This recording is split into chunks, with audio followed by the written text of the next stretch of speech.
house. I wasn't in the house, I was on my deck. So when I'm on the deck, that's why I took that picture. Did I ever show you that picture I took of Freddie when he was standing in front of me? How you gonna tell somebody he's fake when you're seeing the shit he's talking about? That's why Reed wanted me to talk. He wanted me to get out there and be talking to people. If I don't know your face, then don't come close to me. If I don't know your face, then don't come close to me. If I don't know your face, then don't come close to me.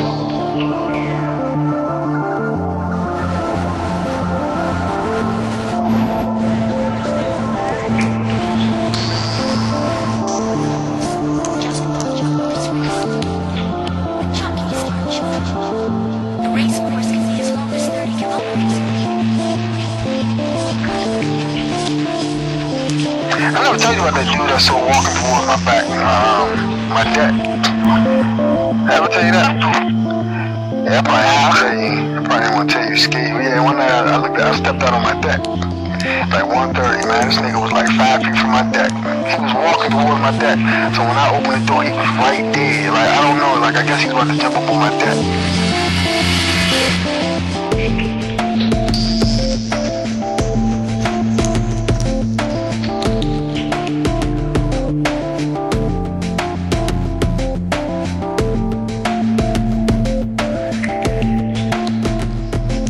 He said that Freddie can come and take you without using the link, man.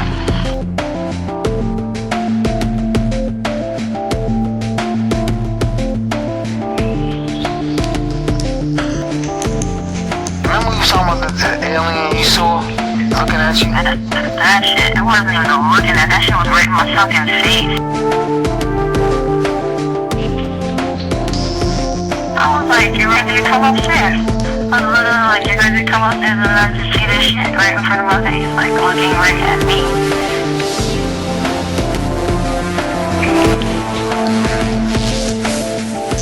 I'm starting to get a better picture. Spiritual. I'm doing stuff that I ain't really supposed to talk about. And that's what I be doing. I've been doing that stuff for a minute. It's progressing, it's picking up and stuff.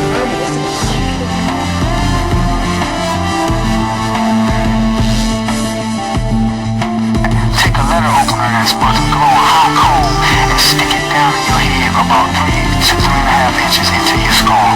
That's exactly what that shit felt like.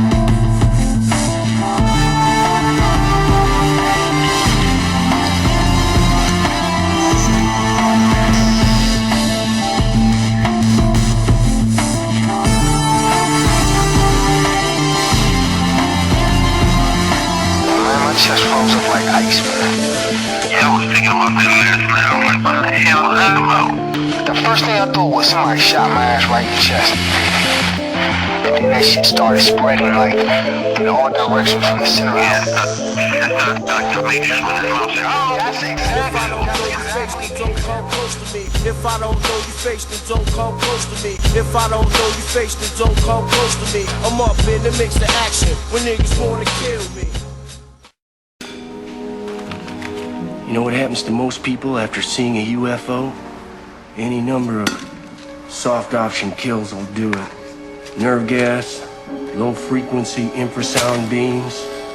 Hell, with high-powered microwaves, you can not only cut enemy communications, you can cook internal organs.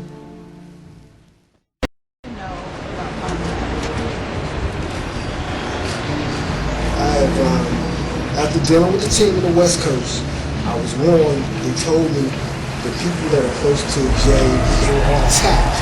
They call it tapped.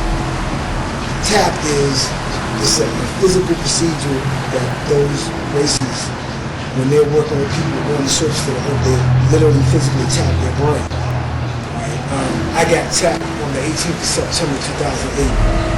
The reason why I remember that day is because I remember that was the first time in my entire life that I said I needed to go to the hospital because the pain was so unbearable that I didn't know what in the world was going on. They physically tapped me and it hurt very, very badly. The description I give in the book that we're writing right now is take a letter opener. You know what a letter opener is? Take that, stick it in the fire for an hour, take it out. You see it be glowing, the tip of it be glowing. take that and stick it down in your head about 3.5 inches. That's what it felt like. After that, after being tapped, I can have people over to the house and they'll be seeing things because these things are coming around physically. They will physically appear, they will come. These things come, I've seen them on the side of my house, I've seen them in front of my deck. I've seen them running across this mound at the backside of my house. The deck is right there, there's some condos. There's a mound between the condos. I've seen them running across the mound. I've seen them shoot straight up in the sky. I've seen them, sometimes they appear as light balls. They come down, they're about maybe 30 feet above that roof. They'll be about 30 feet above that roof. They come slowly over the house, and I see this stuff all the time. I've been seeing this stuff for the last 3 years. The last 3 years, like nothing. Nobody seems to care. Hey, what the CD at? I mean, went over there and said, I'm going to use some footage of some ships in some areas. Who do you have to get the permission to? The dude told me, dude's name is Chris, he's a cameraman. He told me I would have to take it to this person, that person. And to be honest, the more detailed that stuff is, they probably won't air it. I was like, man, why don't you just come over to my house and see stuff for yourself? As far as contact's concerned, what made me think that in the last week, 2 weeks, that it was urgent that I sit down in front of the camera with you to do this is because some things have been happening to me physically on a physical level where I just figured, I think I'm about to be up out of here. Something's about to happen. I think I'm about to drop dead.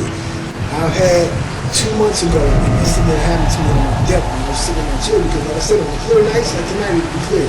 You better rest assured if you text my phone, I'll be on the deck for at least an hour because I like watching them come over. I was on my deck and I was sitting on my deck and it felt like somebody hit me right here with a high-powered rifle, like I got shot. I didn't hear no crack, I didn't hear no pow or anything.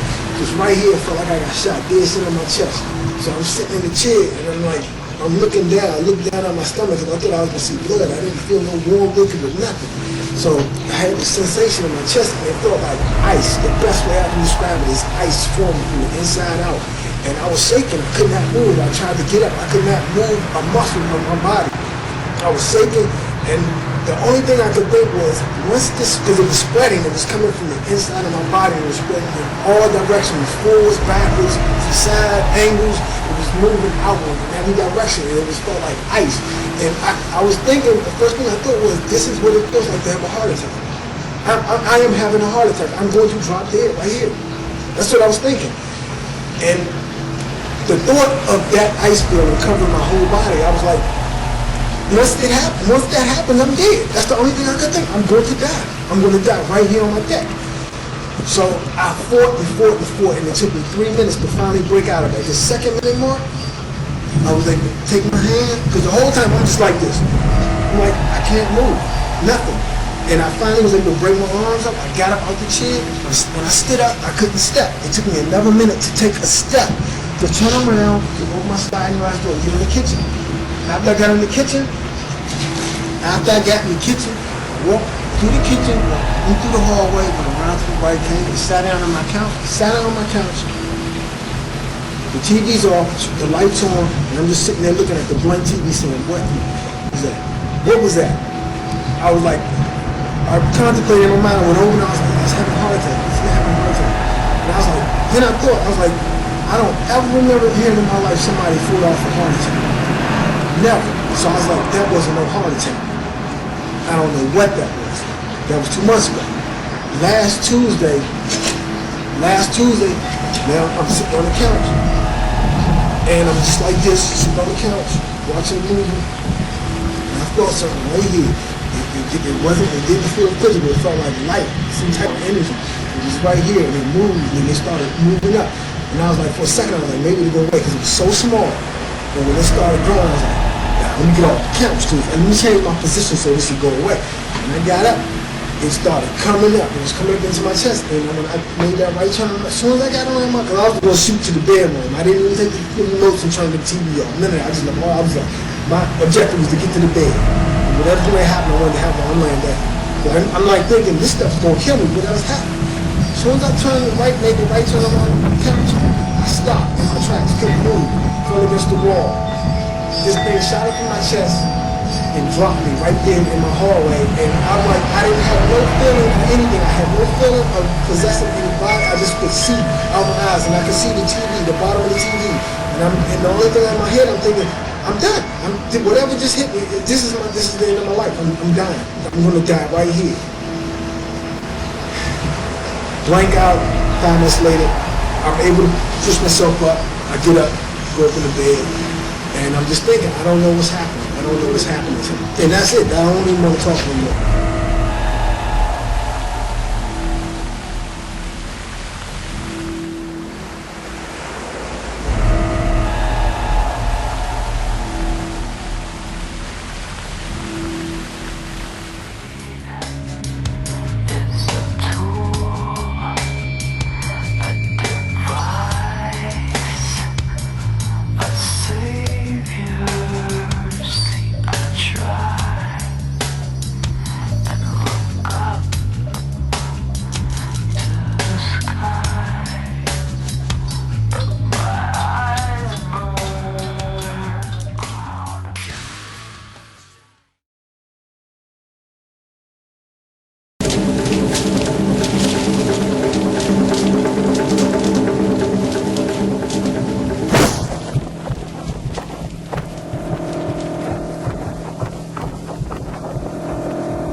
Well, at that point, when you went to wherever you went, what was it like? I mean, what happened? Because you said you went there for like hours, but it was only seconds in our time. But what? Right. I don't know if you've ever heard me explain what happens when the process. Have you heard that? Nah, I haven't. Put it on my wrist. Okay. It hurts really bad for about 2 seconds when the needles penetrate your skin, because they're going right into the nervous system of your arm. Okay, so it hurts really, really bad for just a little more than maybe a second and a half, and then it gets frozen cold. And at that point, once it freezes up and it's really, really cold and tight around your wrist, there isn't any more pain because they're like frozen. And at that point, I start to feel like there's a kind of a stimulation inside of my body, almost like a vibration that's happening deep inside of me. And then, all at once, it starts to get stronger and stronger and stronger, to where it almost feels like I'm having a heart attack. The pressure in my chest is so strong that and my heart is pounding so much that the only thing I can even closely resemble is what it must feel like to have a massive coronary attack.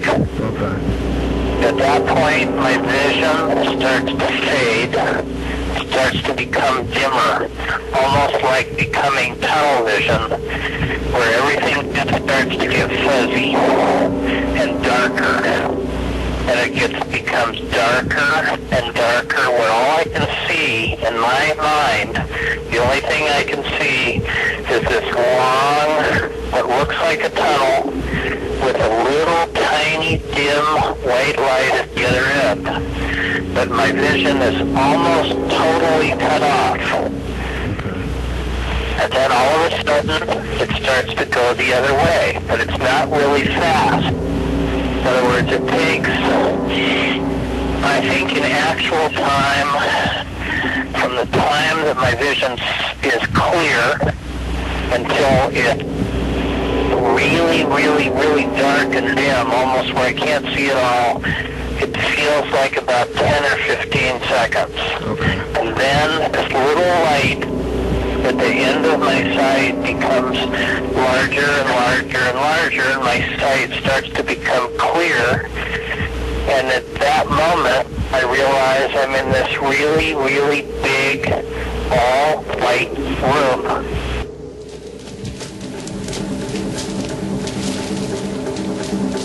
Tell me about death of the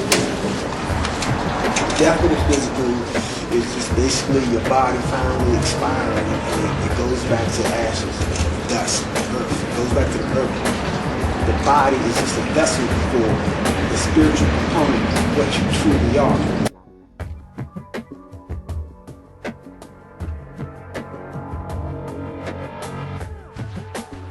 You taught me a lot, Chief. Nice place you got here. No. Nice place you got here. Me? Sure, you're making all of this. What do you mean by you anyway? Are you your arm or your leg? Hardly. Really? If you lost all your limbs, wouldn't you still be here? I'd still be me. So what does it mean? My brain, I suppose. Your brain. Your brain is a body part. Like your fingernail or your heart. Why is that the part that you... Because I... sort of a voice in my head. The part of me that thinks, that feels, that is aware that I exist at all.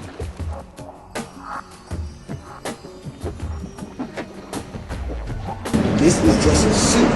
This body is just a suit. A lot of people in the human construct have actually been programmed or conditioned or brainwashed to believe that this body is the real you. It's not.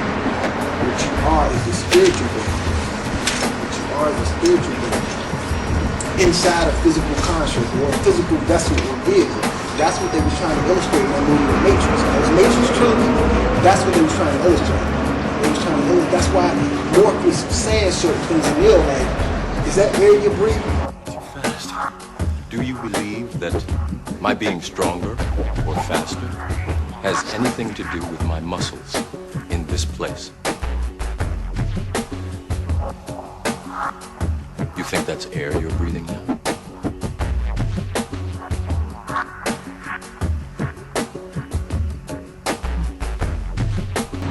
Are you really breathing it, or is your mind making you think you're breathing air? You're inside a computer program, dude. How come our muscles have anything to do with anything in here? The greatest muscle is the mind. That's the point he was trying to make in that movie. He was talking about the mind.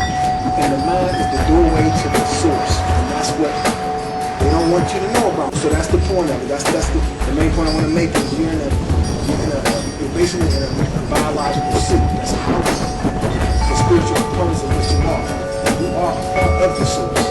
You're not separated from the source. You are a part of it.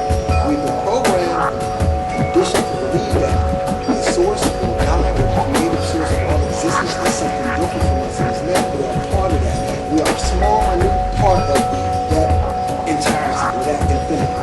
We are a part of it. And that's one of the greatest secrets on earth. Have you ever heard of astral projection? Yes, it's an out-of-body experience or something. Well, I like to call them travelers. You see, these are people with the ability to leave their physical body. He is a very accomplished astral projector. He's been doing it for a long time.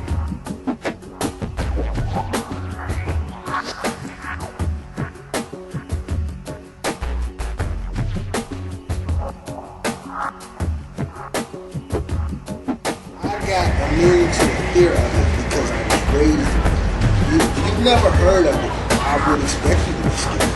I would expect you to be scared to even talk about something like that. But for me to come up through my early teens talking about this stuff with my uncles and my dad, when it started hitting me in my teenage years, when I started going through those states and traveling and stuff, I was already prepared for it, and that was just through education, you know.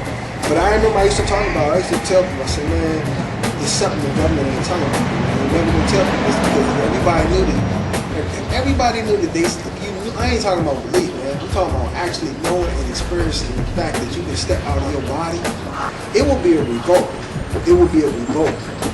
People will not be afraid of that. And they will go up against the government. And they will go up against the oppressor. And people will be free. And that's why they don't talk about stuff like astral projection. And if they do talk about it, they're going to do it in a way that's scared the living crap out of you. And you'll never want to try it. They got it on lock. How can you see all the existence beyond that? When I was 15, I had an experience. I was laying in bed, I was sick. I was on my stomach. I woke up. I couldn't move. I was yelling for my mom. I could hear my mother in her room. She was talking on the phone. So I was saying, Mom, help. I can't move. I couldn't move. I was screaming for her. I was like, I know she can hear me, man. I could hear myself yelling. It was like loud. My mother just steadily kept talking. I'm like, I know she's not ignoring. I know she can hear me. And I was like, this must be what, my brother was talking about. This must be the first stage of projection. So I just sat there for about, it seemed like forever, but it was like about 10 minutes. I was just stuck. And my eyes were open. It seemed like they were open. And I could see the room. I couldn't turn my head though. And then my room just faded away. I could still feel myself on the bed. But my sight changed. Everything changed. Everything in my vision changed. And I didn't see the room anymore. I saw something different. I saw light elsewhere. And I'm just sitting there looking at it. While I'm seeing it, I can hear my mother in the room. I can feel myself laying in the bed. But I'm seeing something totally different. That was my first experience with astral projection. My second experience was, I'll never forget this. I had a buddy of mine who used to rap. He used to think he could rap anyway. He used to. Everybody wants to be a rapper. Yeah, everybody wants to be a rapper, right? But this dude, he would be coming off the top of his head and stuff, but it would be funny, so I kind of liked it. I liked to hang out with him. So he used to make tapes. So he made a lot of tapes. And I would listen to the tapes. I thought it was funny. So I come home and I worked at night. So I would come home, I get home at 7:30, 7:45. First thing I do is hit the bed. And I might turn the tape on and laugh and go to sleep. There's one particular day, I was listening to the tape, I'm laying on my bed and going to sleep. There was something he said that was funny. So I remember I reached up over my shoulder, I took my right hand over my left shoulder, and the tape player, I had like, on my bed it was like a little, I don't even know what you call it. You ever seen a water bed, that headboard that has that part right here? Yeah, right there, the tape player was right there. So when I reached over, I hit the button and the tape kept playing. So then I was like, man, I know you should stop that, dude. Because I could hear the click, I could feel the little notches on the button. You ever seen them old tapes where they got these little notches that go across each button, like in a row? Just like this. They go just like this pattern, it's just like that. Each button, but they're sticking up. I could feel everything. I was hitting the button, I was like, I noticed the play button, because I was trying to, if it was playing, I was hitting the rewind button on the right of the play button. I was like, I noticed the rewind button. So I hit that button, I was pushing it, I could feel it. I was just doing like this, feel it. Then I was like, man, I'm gonna hit the get one. I went down the whole 6 buttons on the tape down. I went down every button. And I could hear every button click, every button went down, everything. And the tape just kept playing, he just kept rapping. So I opened my eyes and I see my hand coming across my face, but it wasn't the physical, it was the spiritual hand. And so I was like, damn! This is what I'm saying in the bed, I'm like, damn! I did like this. I was like looking at it, I started laughing, and I was like, I can't believe this. Then this arm was laying next to my torso. So I looked down and I see this arm was big, right? So I just lifted my arm up and it came out of my physical arm. And I was doing like this. I was like, I can't believe this, I was playing with my hands, feeling, and it was real faint, but you could see. This is the example I give. It was a cartoon in the 80s called Casper's Friendly Ghost. You ever heard of that? Remember how that ghost was? Exactly. The outline, everything, it was just an outline. It was an outline of everything. And I was rubbing my hands together, and I was like, if this was dark, I wondered if this was light. But I was like squeezing my hands, I was like making little gestures and stuff, I was doing like this. It's like, I can't believe this. So then, the last thing I did, I bust out laughing, then I sat up in my physical. I got my phone call, I was like, man, I can't believe it just happened. Telling you, I'm like, that's it, that's a done deal. I know when that down. I know. Once you have the experience, I'm saying, once you have the experience, it motivates you. You take on a whole new perspective of existence in life. So that's how I know I'm going to survive what they call death. This body's going to drop out. But once you have that experience, you become almost fearless in your pursuits of anything. And you see how the media, you see how the government don't want everybody to know that. Because then you can't control people. You can't control them. Like, if all the masses knew this type of information, the whole world would change. They will force the monetary system out of existence and make everything. As a kid, I used to always say that. I'm going to go right back. I used to always say, what if everything was free? Why isn't everything? Why do I got to pay for water? It goes through the stream down at the creek. It's free. Why do we got to pay for this stuff? Because somebody's deliberately instilling that in the people to keep us as basically slaves to a system, to a structure that keeps somebody up top and keeps the little man on the bottom. And that little man is actually promoting the power structure of the elites. We're actually feeding and fueling their position. That's why they won't tell you about what you truly are. And that's why they got to keep this religion in, keep you thinking that it'd be good, you know, because the big guys say they want somebody out here. You know what I'm saying? What if that whole belief system wasn't really what they claim? You know? And that's why I felt the need to start dealing with that alien question. Because once you get involved with extraterrestrial beings that have been in this billions of years, they come down here and they talk to people and they're like, we don't even know what you're talking about. You're talking about the church. What are you talking about? We can't relate that we've been around for all these years. That stuff is new to y'all. Y'all just found out about that, what, 6,000 years ago? And you trying to tell me about your belief in your tour. You know what I'm saying? That was one of the real reasons why I wanted to get into that, because once they come on TV and talk about these damn aliens, somebody gonna have enough sense to say, man, what church they go to? What is it like on their planet? They have spiritual beliefs. Right. Do they believe in God? Like, is their God like our God? They do believe in a supreme force in existence that they can't even put their hands on. They've talked about that stuff. You read a lot of research, a lot of the kinds of things. They will say, yeah, they talk about something too that's been around, but and they can't even get a grasp on it. But it has to be something intelligent. We just commercialize it for our system and call it this, and this. Christianity, Judaism, Islam, you know what I'm saying? We just put names on this stuff and we commercialize and package it, and we go to church and put money into a pot. Everything is about money. Everything is about coming out of that pocket, maintain that slave mentality. And not necessarily talking about the slaves from Africa. I'm talking about humans for a system that's in control of everybody on the earth. It's not, I don't even involve myself in the black and white issue anymore. You know, what happened 40 years ago. I can't even relate to that stuff. No, I don't even want to hear that stuff anymore. That was a part of my upbringing. That was a part of my evolution as a person. You know, I am the person I am today because I've learned much, much more than that. I'm not stuck in that loop from 1990.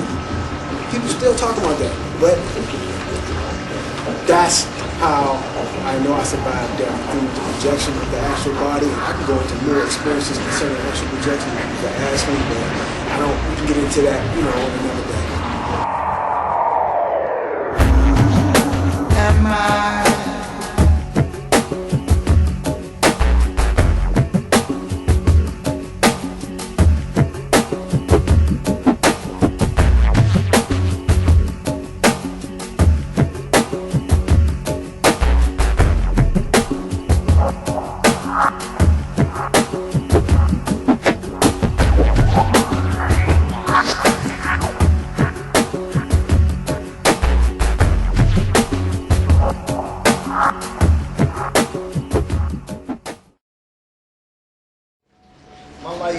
Basically been the pursuit of knowledge and things that people are scared to talk about.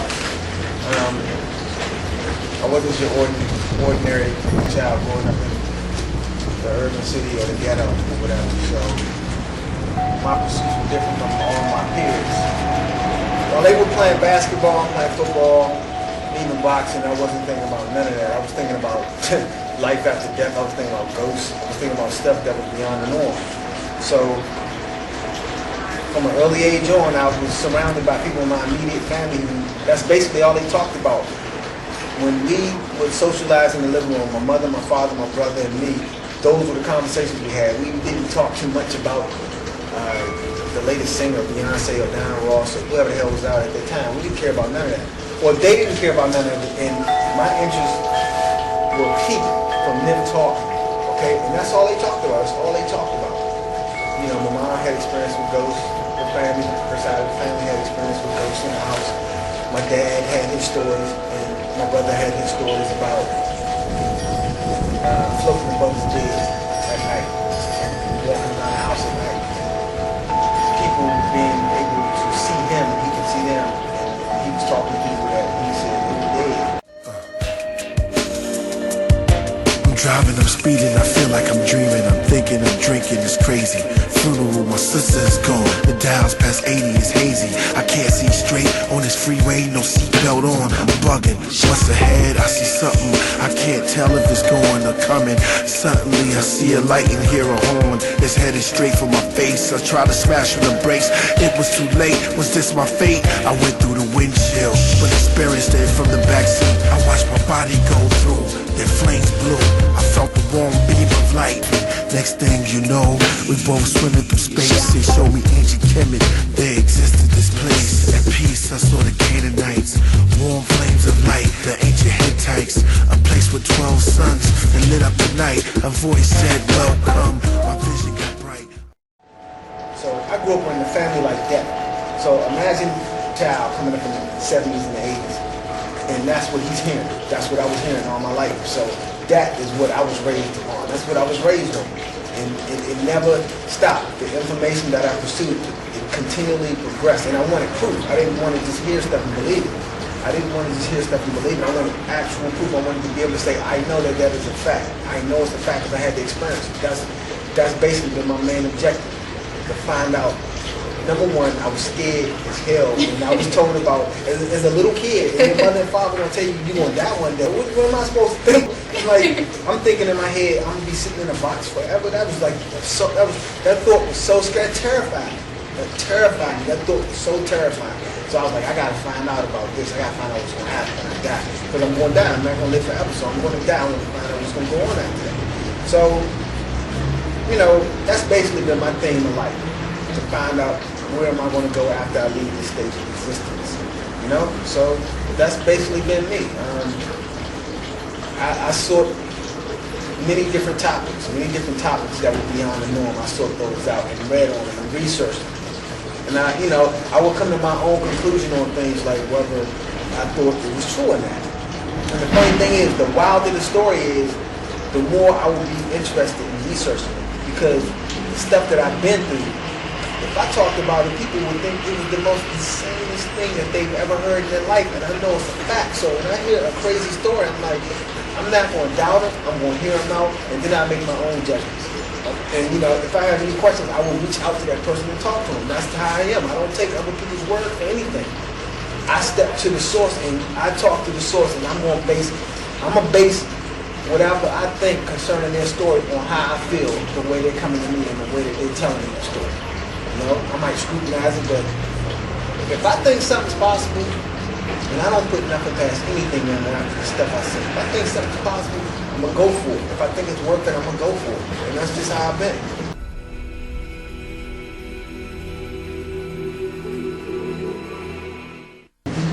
I'm talking about not just, dealing with the paranormal issues, the supernatural experiences, and spirituality. I'm talking about just everyday things like gymnastics. That was something that I just said I wanted to take gymnastics, so we go to PG County Gym. There's a gymnastics club in PG County. I think it was like a ball, Bellsfield. We go out there, the next thing I know, they put me on Class A team. It was like, I think it was 3 or 4 classes. Class A was the top team. That was the top team. That was the team that would be trying out for the Olympics. They put me on the top team the first week. It was like nothing. That's just been my life. Like whatever it was I pursued, I was able to kind of like get in with the top or the elites. Got into boxing, and I just went lifting. I went to world class, and I had no training. It was all in me. I just said, nobody's gonna stop me from doing it. So I did what I wanted to do, and that's been my life. Whatever it was I pursued, I was able to get to a point in that endeavor. People could say, I can't believe you did that. Anything I get involved, that's basically been my life. So, with this topic, dealing with the 2 documentaries I did, that topic, it's sort of like when they say curiosity can kill the cat. Well, I'm like in a predicament like that right now. I'm finding out that and the other statement, what is it? I told somebody this the other day, be careful what you wish for, because it might just happen. You don't know what that might entail, you know. That's been my life. That's been my life. Stuff that I've wished for, it came to fruition and it manifested right in my face. You know, when stuff keeps happening and I started stepping on toes and people started, you know, coming out the woodworks, contacting me, trying to talk to me and stuff and trying to get close to me. I shy a lot of people away because I don't trust them anymore. I don't know. I think maybe there's probably more I can say about, you know, what my life has been. It's been so much. It's really hard to kind of like wrap it up right now. We're doing this off the top of the head. We do the camera down. We turn it on, hit record. So I didn't have no time to prepare for this. I'm just talking to you because there's some stuff I got to get out there. I feel like I have a need to get this stuff out before something happens. As a child, how did you feel being here? I felt like I was not from here. I felt like I was not a part of the system. I felt like the system was stupid. I used to always ask the question, why do we have to pay this stuff?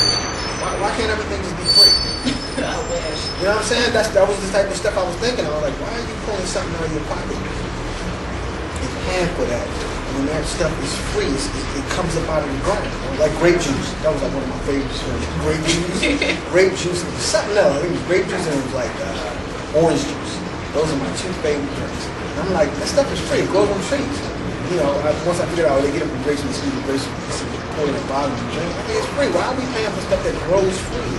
This stuff grows freely out of the ground. So what I felt like I was not a part of the system. I felt like I had nothing to do with the system. I just felt so out of place. I was down here looking around, looking at people. As a kid, I remember I was a little kid, I hold my mom's hand, I was looking at people like they was like exhibits, man, like zoo exhibits.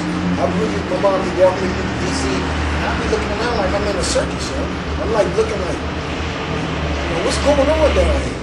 And what's that about? You know, and just, I don't know, I just totally felt out of place. I felt totally out of place. And, you know, things would happen to me, weird things, but when they would first happen to me, somehow I knew what it was. You know, it was like I had like an instinct to know what something was, but I never heard of it or I never seen it. Somebody can talk to me and say things to me and I know what they're talking about, but I never heard the word before. I'm pretty sure other people do that. They might not talk about it. But to me, stuff like that stayed in my mind. I was like, how could I know what that word means? I never heard that word and I never looked it up. I never knew, nobody told me what that meant. But for some reason, I just know what you mean. You know, that's like, it seemed like it went beyond a lot of things. A lot of my intuition went beyond education, school, and the stuff that I was programmed inside that came with me when I came out from mom's. You know, being as a kid, I mean, like I had friends that the stuff that interested me didn't interest me. I was a nature child, nature kid. Most of the people wanted to go downtown for parties. I wanted to go in the woods and run through the creek. That's for me. And I might not look like that, but that's what that was me. That was me. That was me. I went to camp. My mom and dad sent me and my brother to camp up in New Hampshire. And I was like a rarity for like going up, you know, where I came from, PG County, I was a rarity to see a black family send their kid to summer camp way up somewhere in New Hampshire, Gilmanton Island, where it was Camp Friday. You know? So I was a nature child. I was riding horseback, shooting arrows, you know, shooting bow and arrows, and catching frogs, and canoeing through the fucking swamp. Just, you know, just stuff that the average ordinary child would not even consider today, you know, to pursue. That was me. That's my nature, man. That's just my nature. My nature is in the flow with the vibe of the earth. What did you expect from fellow human beings? I expected fellow human beings to be united on one spiritual front. I expected human beings to be compassionate to each other. I didn't expect to be in a world where people are selfish and they don't give a shit about nobody but themselves. I didn't expect that. I didn't expect that from none of this. I never thought that I would even incarnate into a system like this. I thought everybody was equal. That's what I thought. I thought everybody was. I thought everybody would extend openly their hand to each other and bring harmony. I never thought I would be on a plane and walk by people in the street and they don't say nothing to each other. When you speak to people, they don't speak to each other. I never thought I would be involved with nothing like that. I never expected war. I never expected bloodshed. I never expected stealing from other countries. I never expected tyranny, colonialism. What do you call it when you invade somebody's country? Take over. Colonization. I never expected none of that. I never expected to see any of this stuff. I thought the whole world would be united in one spiritual front, and everybody would be under the same umbrella of what they call the collective consciousness, or the creative force in the universe, which has been commercialized and now called God. I figured if everybody was truly about some type of belief system, or they believe in some source that's all powerful, all knowing, and is responsible for putting us here, I figured we would all be under that same umbrella, no matter what name you called it. To be down here and to see people fighting over the gods, to me, it's like something out of a cartoon. I never thought I would be on a planet like that. I never thought I would be down here in the Middle East. I just thought everything would be cool. I didn't think I'd have to worry about, walking around the house and getting bullied and getting shot. I never thought, I don't even know how to relate to it.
I'm just thinking, I don't know what's happening. I don't know what's happening to me. And that's it. I don't even want to talk anymore.